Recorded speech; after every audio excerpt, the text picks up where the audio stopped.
Halo teman-teman, pada video kali ini saya akan menyajikan sebuah tutorial, yaitu cara mengisi formulir pajak AdSense. Jadi pada tahun ini Google memberikan peraturan baru kepada seluruh konten kreator ya teman-teman. Itu untuk membayar pajak terhadap penghasilan yang didapat dari viewer di Amerika Serikat ya teman-teman. Contohnya seperti ini. Teman-teman nanti akan mendapatkan notifikasi email pada YouTube teman-teman ya, email yang terdaftar pada YouTube teman-teman. Ini maksudnya Google diwajibkan oleh pemerintah Amerika Serikat untuk memungut pajak Amerika Serikat atas pembayaran kepada kreator di luar Amerika Serikat ya teman-teman. Jika kita tidak memberikan informasi pajak hingga 31 Mei, Google diwajibkan memotong hingga sebesar 24% dari total penghasilan kita dari seluruh dunia. Nah, yang dimaksud dari email ini adalah pembayaran yang dihasilkan oleh viewer dari Amerika Serikat ya teman-teman. Jadi jika kita tidak melaporkan pajak, maka penghasilan kita akan dipotong sebesar 24% ya teman-teman. Jika Anda mengirimkan informasi pajak Anda, pajak Amerika Serikat hanya dapat dilakukan terhadap penghasilan Amerika Serikat bulanan Anda dari AdSense. Jadi jika Anda tidak mengirimkan informasi pajak, maka akan dipotong 24% seperti yang saya bilang tadi ya teman-teman. Oke, kita mulai aja mengisi formnya ya teman-teman. Kita mulai aja. Pertama-tama teman-teman pergi ke Google AdSense, akun Google AdSense teman-teman. Nah, kemudian ada notifikasi ini, periksa apakah informasi pajak tambahan diperlukan bagi Anda. Kemudian klik kelola info pajak.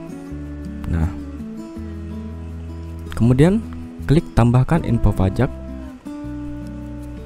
Nah, masukkan sandi teman-teman ya.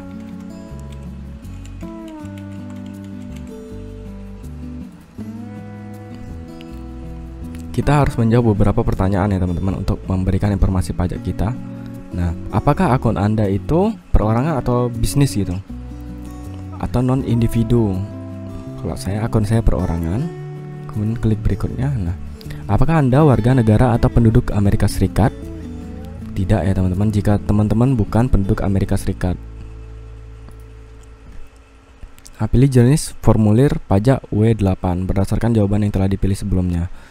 Nah, ini ada dua jenis ya teman-teman, W8 Band dan W8 AC.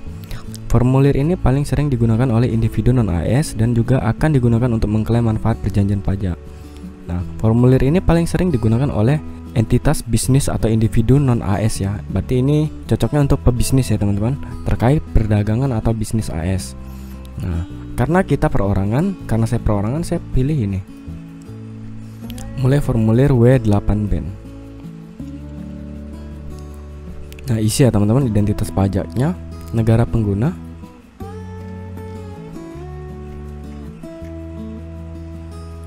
Indonesia.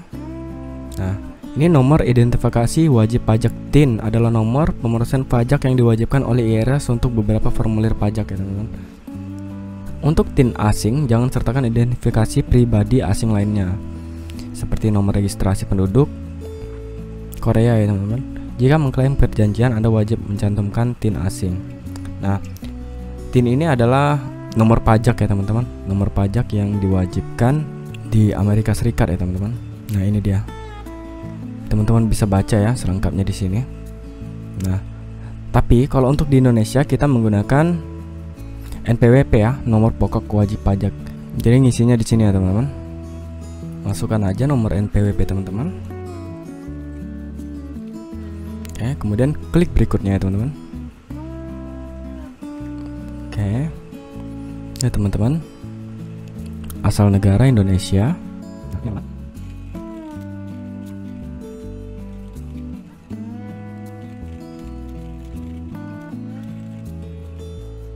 Isi nama kotanya ya teman-teman.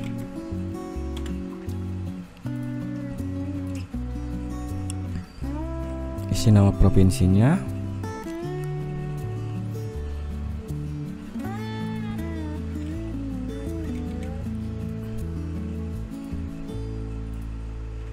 Kemudian berikutnya ya teman-teman, klik berikutnya jika alamatnya sudah lengkap.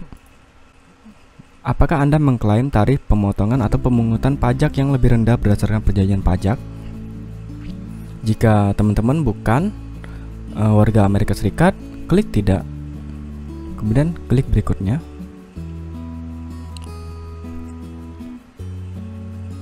Nah, teman-teman dapat memperhatikan dokumennya, teman-teman. Teman-teman lihat dulu sudah betul atau tidak.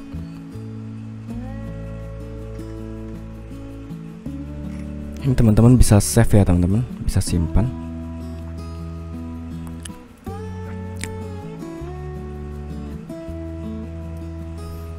Cek dulu apakah sudah betul semuanya berdasarkan alamat yang teman-teman input.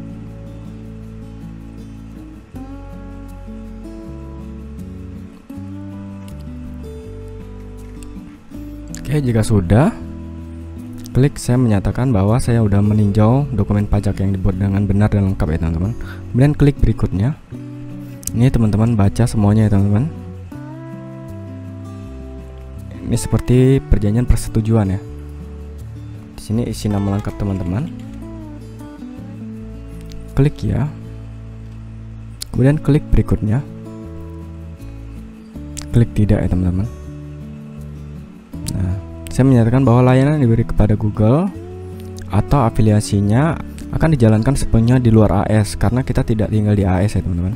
Dan pertanyaan tertulis perubahan status. Apakah Anda memberikan info pajak untuk profil pembayaran baru? Ini teman-teman pilih ya, teman-teman.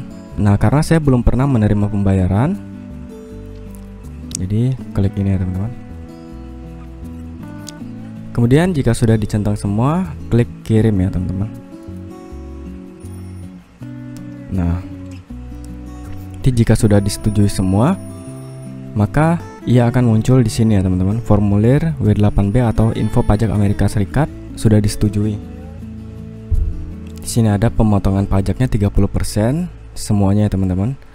30%, dan perlu jadi catatan ini hanya berlaku untuk penonton atau penghasilan yang berasal dari Amerika Serikat ya, teman-teman. Ini. Jadi jika teman-teman mendapatkan penghasilan dari Amerika Serikat seperti yang dijelaskan di sini ya, teman-teman. Ini seperti pendapatan yang diperoleh dari penonton di Amerika Serikat melalui tampilan iklan, YouTube Premium, Super Chat, Super Sticker, dan langganan channel ya, teman-teman. Penonton dari Amerika Serikat atau penonton di Amerika Serikat ya, teman-teman.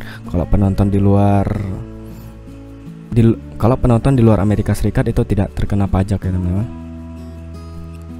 Intinya teman-teman tetap semangat untuk YouTube ya, teman-teman, karena tiap tahun YouTube mungkin bakal mengeluarkan peraturan-peraturan baru ya, teman-teman, yang untuk meningkatkan keamanan dan kinerja dari YouTube itu sendiri ya, teman-teman, apalagi sudah berpenghasilan.